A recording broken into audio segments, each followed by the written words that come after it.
Well, hello everyone, welcome back to another video. Thank you all so much for tuning in. I hope you're all having a great day. And here we are going to start what might be a new little series. I'll leave it up to you if you want me to continue this, but I want to do a series basically about guitars that have something truly special about them. And I thought, why not start it all with the one that started it all? So to those of you who do not know, the Telecaster was actually the first, commercially produced solid body electric guitar, and there are quite a few things that at the time were truly unique, truly original, game-changing even, in the world of guitar. And I thought, why don't we talk about that?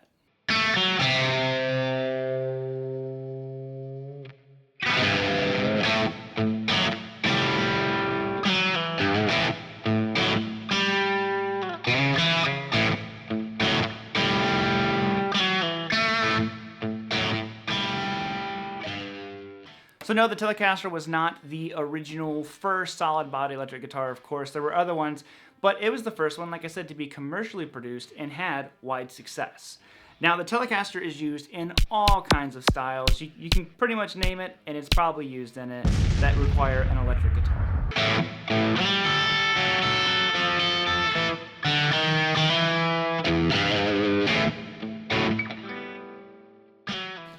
Telecaster, oh Telecaster. Wow, that's a dead palm tree back there. Where did you come from, Telecaster? Well, it's actually quite a road to get to that Telecaster name that we all know and love so much. It actually started out as what was called the Esquire. Now, the Esquire looks like a Telecaster, but it's actually significantly different, and there were a lot of improvements done to it. Leo really only changed things if he thought it was an improvement. Now, the original Esquires actually only had one pickup.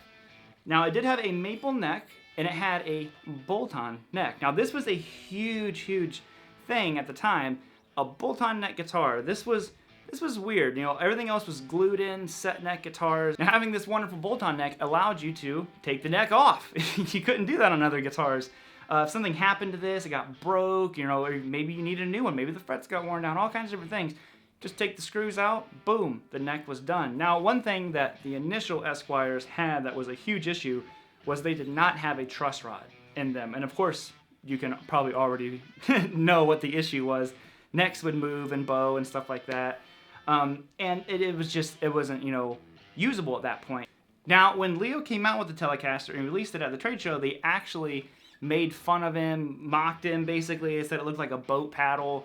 And, it's kind of funny because I always call a Telecaster a hunk of wood with some strings on it. And it's incredibly simple, But, like I said, at the time, it was weird. It was different. That was not what people did. Solid body guitars really just were not a thing. And especially without that truss rod in there, the neck was not as stable. So, of course, you would later see Leo add a truss rod, add a second pickup in the guitar, and now we're into what's known as the Broadcaster.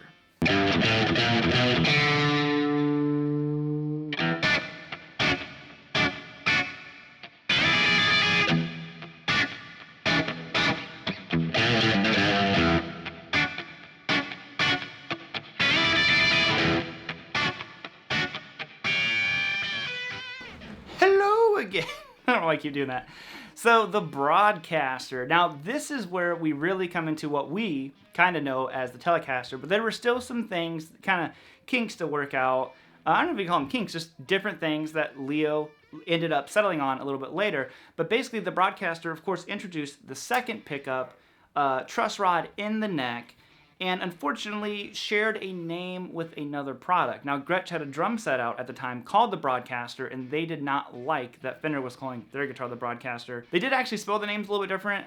Gretsch used a K for caster, and then Fender, of course, used a C, but they asked Fender to stop, using the name Broadcaster, which he did, and that kind of brings us into what is known as the no-caster era, that didn't really have a name.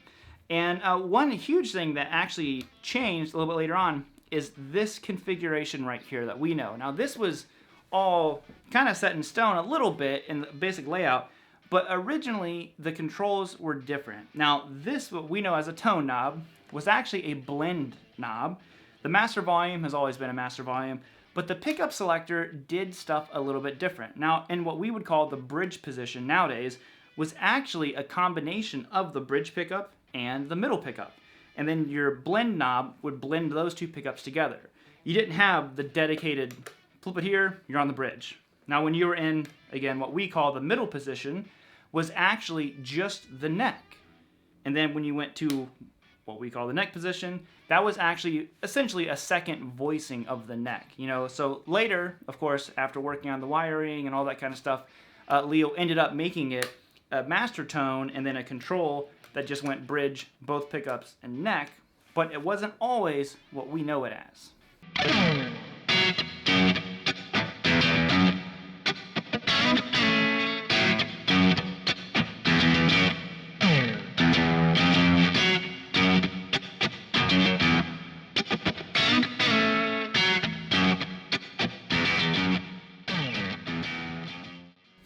This room's so tiny, I don't know where else to put the camera. No-caster, baby. We are so close to the Telecaster. Now, like I said, for a while there, the Telecaster essentially did not have a name. These are known as no-casters because I believe the decals, Leo just took the Telecaster part out of it, left Fender on there, called it a day. And around this time, television had become very, very popular. I can't remember the name of the marketing director of Fender at the time, but he came up with the idea of taking Tele, which of course, like I said, television was becoming very popular, and putting the word caster, giving us finally what we know as the Telecaster.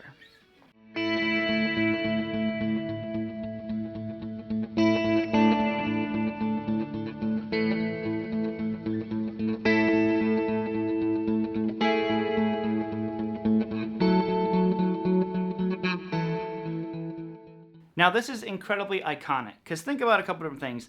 There aren't many styles of guitar or brands or anything like that that you refer to. If you see a guitar that looks like this, you probably call it a Tele style. Maybe you even just shorten it to, oh, it's a T style.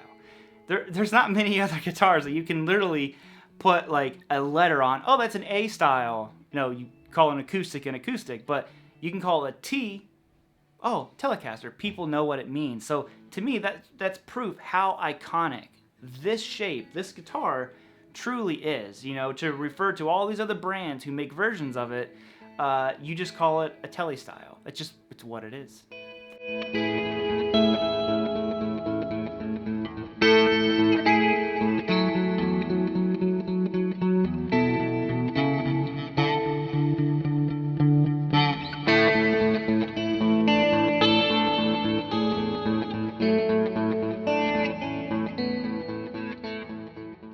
Now, at the time, the Telecaster was pretty limited in colors that you could get, you know, neck woods and stuff like that. Nowadays, we're pretty spoiled. You can get a guitar in any crazy color combination with exotic woods and all that stuff, but that wasn't the case back in the day. So the Tele wasn't in its final form yet, necessarily. There was still some changes that were going to happen to it.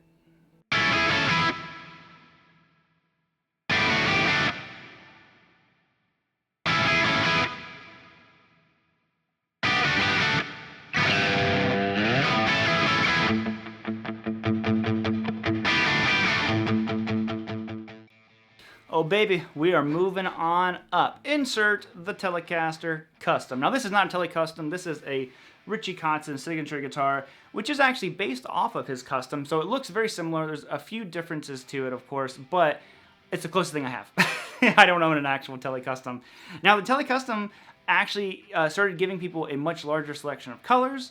You did have the binding on the body. You had, I believe double binding is on a Custom. This only has single binding. And also, now rosewood was an option. The big reason for this, I believe, was, I was reading about it, and basically some players weren't too thrilled about how harsh a Telecaster sounded, or like shrill at times, so the rosewood warmed that up a little bit, and I think it made it a little bit more of a broad spectrum for different players. But this was now, they were focusing a lot more on the aesthetics. They had changed the toning, the tone arrangements and stuff like that by this point, had essentially what we know. Now today, there might have been a few more tweaks along the way, but that was kind of what was happening, of course. Now, truss rod, rosewood fingerboard, different colors. The Telecaster is really transforming into what we know. Now, I think one of the coolest things about Telecasters is how many players have played it. So many of our famous like, rock and roll songs, blues songs, all this kind of stuff, a lot of it is Telecaster. And a lot of people aren't even aware sometimes that like the early Zeppelin albums and stuff like that, you might associate a Les Paul with Jimmy Page, but a lot of those early records were recorded with his Telecasters, Dragon Telecaster. He had his Mirror Telecaster, all this different stuff. Of course, he had Les Pauls as well, 68 Black. He got a 59, all that kind of stuff. But, you know, a lot of that early stuff was Telecaster. And in fact, a lot of the early, you know, rock albums, stuff like that, a lot of them are all Telecaster.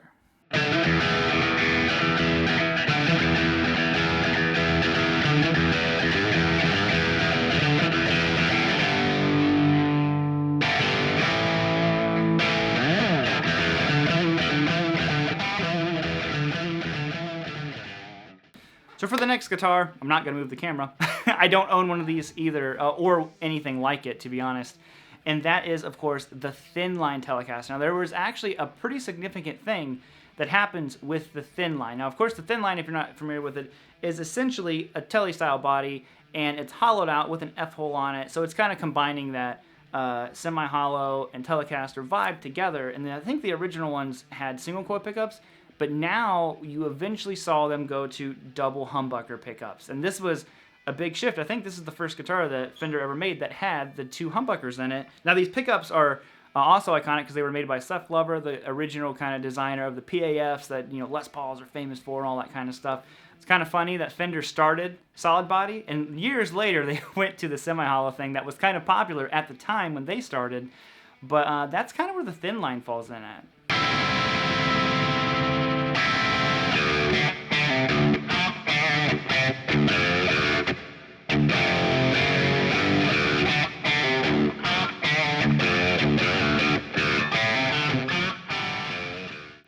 And this is where I'm going to kind of wrap things up a little bit. There are other things, of course, to talk about, but I wanted to end with basically my favorite version of the Tele. Now, this is not an actual Fender Telecaster. This is a Friedman Vintage T. These are made by Grover Jackson. And the Tele Deluxe is, of course, what this is kind of like based off of, and the vibe that they're going for, which Tele Deluxe, of course, had humbuckers. This has P90s in here, but overall, it's to me, it's my favorite form of a Telecaster. It's in my opinion, the most versatile. You can do a lot. It has a very Les Paul-y style control layout. You're still keeping a lot of the original Tele kind of things with it, but the Deluxe was, again, kind of a new evolution of the Telecaster, and I'm glad that this even exists. Like I said, I love having that Les Paul style control layout and all these different things, and the Tele Deluxe is just a beast.